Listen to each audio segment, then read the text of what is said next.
Bismillahirrahmanirrahim. Assalamualaikum warahmatullahi wabarakatuh.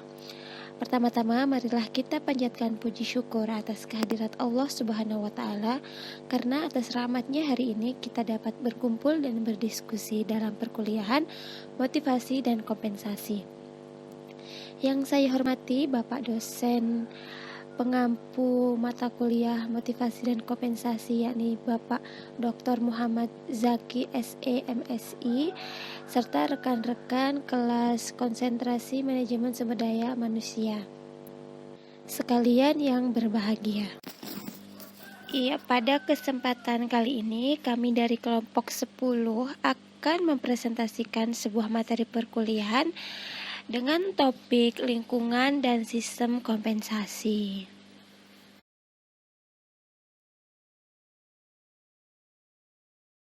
Pertama-tama, izinkan saya sebagai moderator kali ini untuk memperkenalkan anggota kelompok kami, yaitu yang pertama ada Amalia Azahra, yang kedua ada saya sendiri Eva Lailatul Maufiroh, yang ketiga ada Muhammad Aziz Samsul RM, yang keempat ada Muhammad Iza Natsir, yang kelima ada Muhammad Rafli Andifani, yang keenam ada Qorin Ahsanil Jannah, dan yang ketujuh ada Rehan Si Mulandari.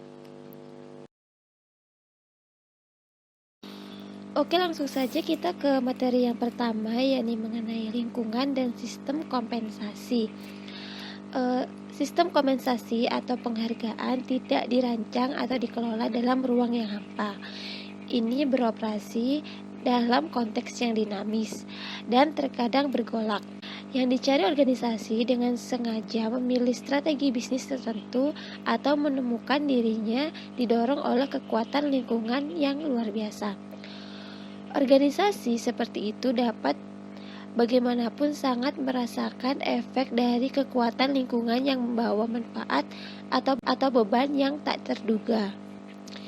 Karena peristiwa apapun yang mempengaruhi kapasitas organisasi atau untuk beroperasi dengan sukses akan berdampak pada desain atau manajemen sistem penghargaan. Diperlukan gambaran umum untuk mempengaruhi lingkungan eksternal dan internal pada organisasi. Lingkungan yang dapat mempengaruhi pun dapat dari lingkungan yang eksternal maupun lingkungan internal.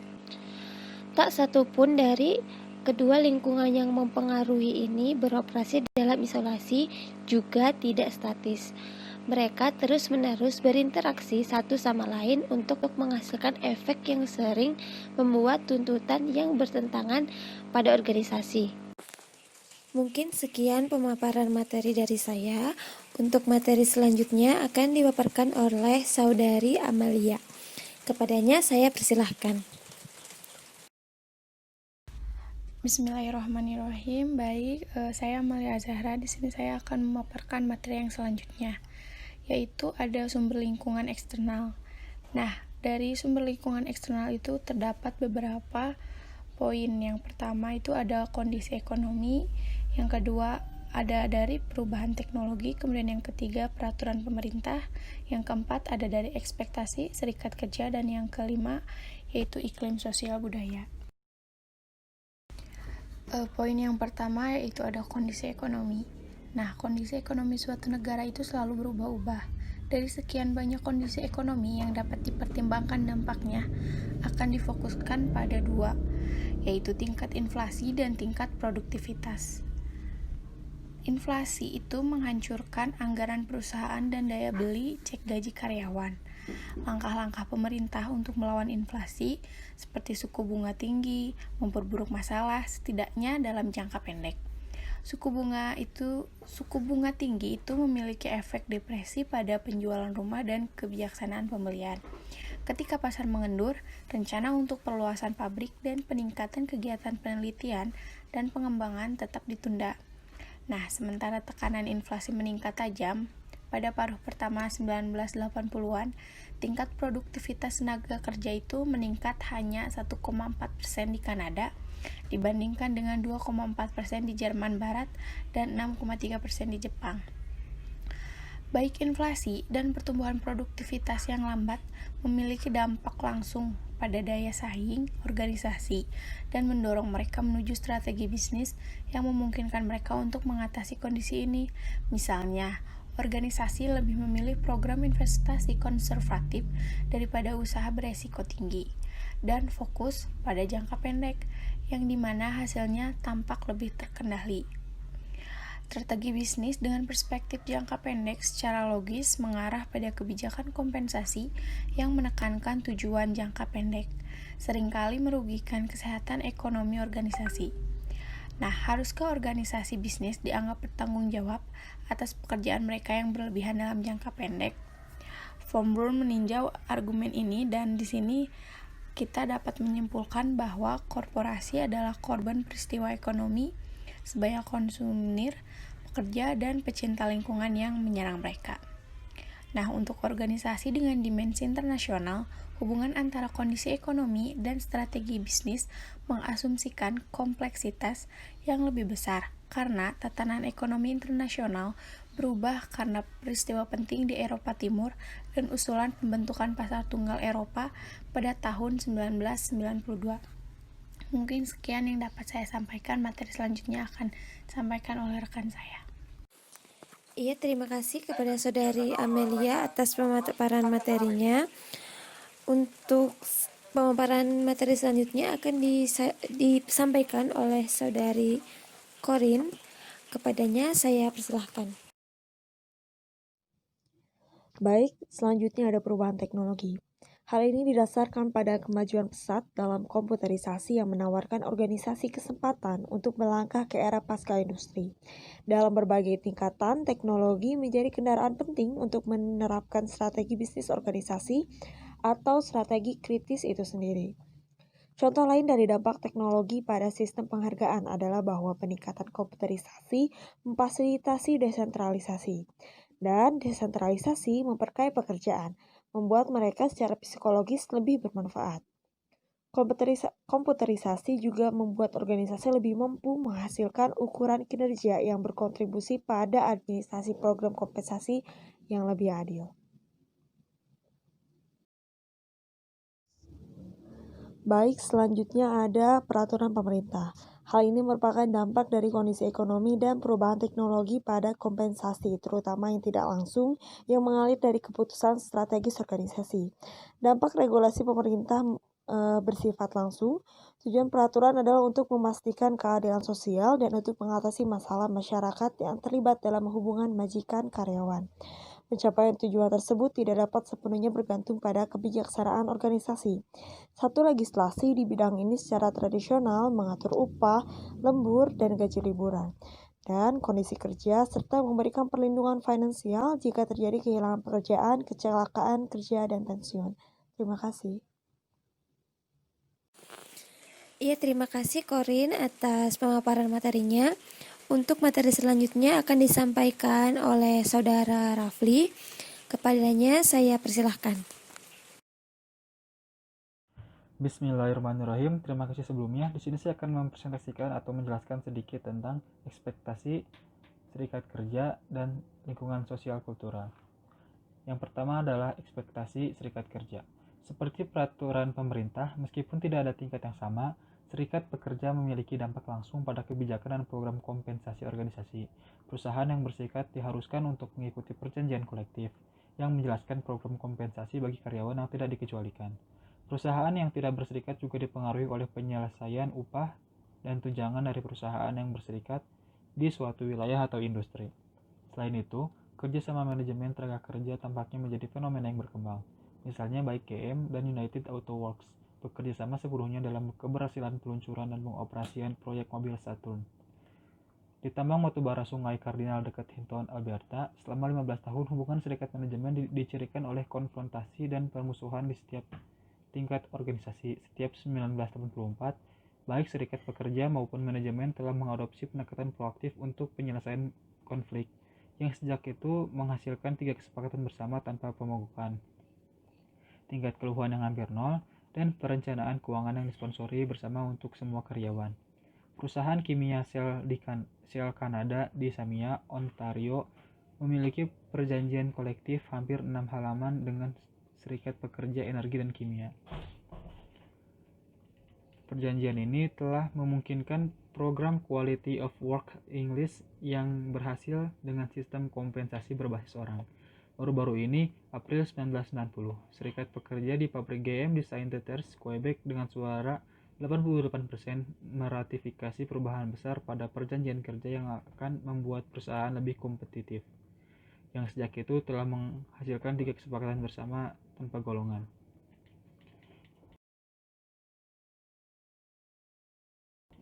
Slide kedua adalah tentang lingkungan sosial kultural. Dalam pengertian modern, budaya dipandang sebagai sistem bersama ide, keyakinan, nilai, dan pola perilaku. Lingkungan sosial kultural dari suatu masyarakat memainkan peran penting dalam mempengaruhi dan membentuk keyakinan, sikap, preferensi, tindakan anggotanya.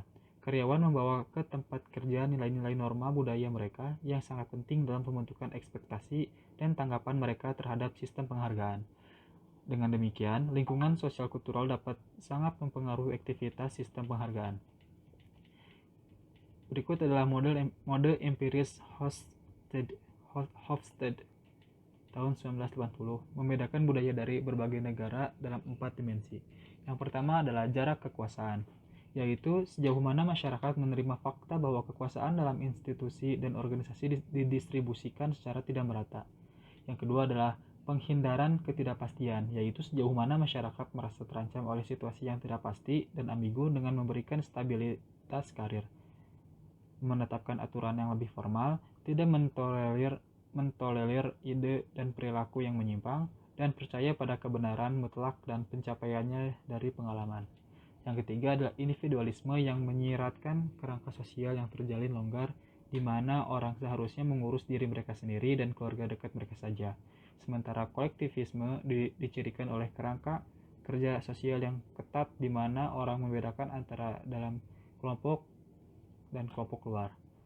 Mereka mengharapkan kelompok mereka, seperti kerabat dan organisasi, untuk menjaga mereka, dan sebagai gantinya mereka merasa berhutang kesetiaan mutlak padanya. Yang terakhir adalah maskulinitas, yaitu sejauh mana nilai dominan dalam masyarakat adalah maskulin, yaitu ketegasan, perolehan uang dan barang, dan tidak peduli pada orang lain, kualitas hidup, atau orang. Dalam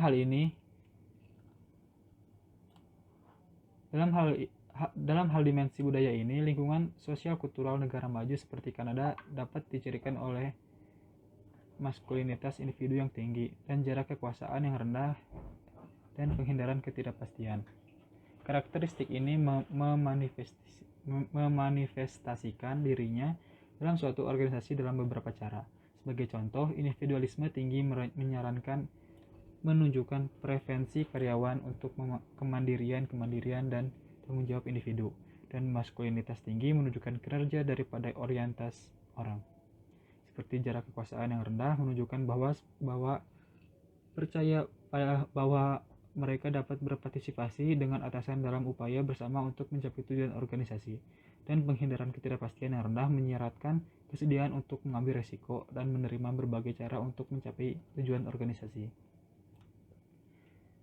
Risiko dan tanggung jawab lingkungan eksternal dan internal dan bukan hanya status pemegang jabatan pekerja. Selain pengaruh lingkungan sosial kultural, konteks, struktur, dan arah sistem penghargaan dibentuk dan diarahkan oleh budaya kerja internal, strategi bisnis, organisasi, dan siklus hidup produk, yang kesemuanya merupakan lingkungan internal organisasi dan dipertimbangkan di bagian selanjutnya. Terima kasih. Terima kasih atas pemaparannya. Untuk materi selanjutnya akan disampaikan oleh Saudara Iza. Kepadanya saya persilahkan. Assalamualaikum warahmatullahi wabarakatuh. A'udzubillah, bismillah, alhamdulillah, wassalatu wassalamu ala rasulillah Sayyidina Muhammadin wa ala alihi wa sahbihi ajma'in, amma ba'd. Terima kasih sebelumnya kepada Bapak Dr. Muhammad Zaki SEMSI yang telah memberikan kami kesempatan untuk memaparkan materi ini. Selanjutnya yang akan saya jelaskan yaitu mengenai lingkungan internal, di mana lingkungan internal ini dibagi menjadi beberapa bagian.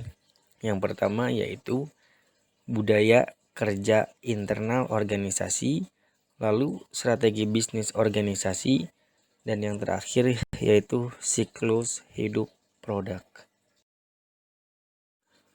Budaya kerja internal. Sebuah organisasi dengan sukarela atau tidak mau mengembangkan budaya kerjanya yang unik, yang segera menjadi kerangka acuan filosofis untuk mengembangkan, memahami, mengevaluasi tujuan, kebijakan, dan program misi perusahaan. Semua yang dikatakan dan dilakukan di sebuah perusahaan masuk akal hanya dengan mengacu pada budaya kerja internalnya. Program kompensasi merupakan wahana penting. Sosialisasi nilai dan norma organisasi sangat dipengaruhi oleh budaya kerja internal. Budaya kerja internal organisasi dapat dipahami pada istilah model 3 tingkat yang diusulkan oleh Shane. Tingkat pertama terdiri dari artefak seperti teknologi, misalnya tingkat otomatisasi, mekanisasi, dan struktur organisasi yang terlihat serta proses, misalnya hierarki otoritas, komunikasi top-down, dan lateral. Tingkat kedua terdiri dari otoritas yang diekspresikan sebagai strategi dan filosofi beban yang menjelaskan dan menghantam artefak perilaku struktur Zen dari tingkat pertama. Tingkat ketiga terdiri dari asumsi dasar tions dan tempat yang dipegang oleh manajer dan karyawan, yang dengan sendirinya dapat menjelaskan aktivitas, kreasi, dan perilaku organisasi tingkat pertama dan kedua. Tetapi asumsi bersama ini seringkali tidak dinyatakan. Mereka adalah prasadar dan keyakinan, kebiasaan persepsi, pikiran, dan perasaan yang diterima begitu saja. Sheng berpendapat bahwa seseorang tidak dapat memahami sebuah organisasi tanpa wawasan tentang asumsi-asumsi yang mendasarinya. Mungkin cukup sekian yang dapat saya sampaikan. Mohon maaf atas segala kekurangannya. Mangga dilanjut ke pemateri selanjutnya. Alhamdulillah, terima kasih Saudara Iza. Untuk pemaparan materi selanjutnya akan disampaikan oleh Saudari Rehan. Kepadanya saya persilahkan. Bismillahirrahmanirrahim. Lanjut ya, saya akan menjelaskan tentang strategi bisnis organisasi. Mulai dari strategi itu dulu ya. Strategi itu adalah pola atau rencana yang mengintegrasikan tujuan utama, kebijakan, dan urutan tindakan organisasi menjadi satu kesatuan yang utuh. Itu menurut Quinn 1988. Terus sistem penghargaan suatu organisasi itu harus sejalan dan mendukung strategi bisnis organisasi. Ada 3 strategis bisnisnya. Yang pertama ada pertumbuhan, yang dimana ketika si organisasi itu memperluas jumlah pasar yang dilayani atau produk yang ditawarkan. Nah, yang kedua itu ada stabilitas, di mana si strategi stabilitas itu adalah strategi perusahaan yang dimana organisasi itu terus melakukan apa yang sedang dilakukannya. Terus yang ketiga itu ada pembaruan. Pembaruan itu yang dimana si perusahaannya itu mengatasi pembaruan kinerja atau penurunan kinerja. Jadi kayak misalkan dimana sih ketika organisasi itu bermasalah, terus sesuatunya perlu dilakukan, yang perlu dilakukan kayak manajer itu perlu mengembangkan si strategi pembaruan ini. Jadi kayak ada permasalahan atau kinerjanya menurun, jadi kita harus diatasi gitu. Terus hal itu juga dilakukan pada prinsip-prinsipnya.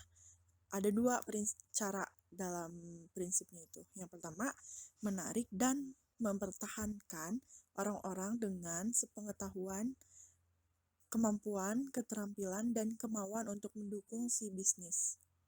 Itu strateginya. Terus ada yang kedua, memotivasi karyawan untuk mewujudkan perilaku kinerja, pekerjaan, dan perolehan kemampuan dan keterampilan yang dibutuhkan yang kondusif untuk sukses dalam perumusan dan implementasi. Itu strategi dari bisnis. Terima kasih. Terima kasih Saudari Rehan atas pemaparan materinya. Selanjutnya kita akan memasuki materi yang terakhir yang akan disampaikan oleh Saudara Aziz. Kepadanya saya persilahkan. Nah, baik, kemudian di slide terakhir ada yang dimaksud dengan siklus hidup produk. Maksudnya adalah efektivitas strategi bisnis bagaimanapun juga dipengaruhi oleh tahapan siklus hidup produknya. Seperti yang diamati oleh Hoover tahun 1975, strategi bisnis yang tepat diperlukan untuk tahap pertumbuhan, kematangan, dan penurunan dari siklus hidup produk. Strategi bisnis dan tahapan siklus hidup produk berguna dan bahkan perlu sebagai titik awal desain penghargaan. Alhamdulillahirrabbilalamin. Semua materi pada presentasi kita kali ini sudah kami sampaikan. Kurang lebihnya kami mohon maaf. Semoga teman-teman bisa mengambil inti dan mengambil manfaat pada pemaparan materi dari kelompok 10 ini. Apabila teman-teman ada yang tidak dimengerti atau ada pertanyaan, bisa teman-teman sampaikan di sesi perkuliahan setelah teman-teman menyaksikan video ini. Mungkin cukup sekian dari kami kelompok 10. Kurang lebihnya kami mohon maaf. Terima kasih. Wassalamualaikum warahmatullahi wabarakatuh.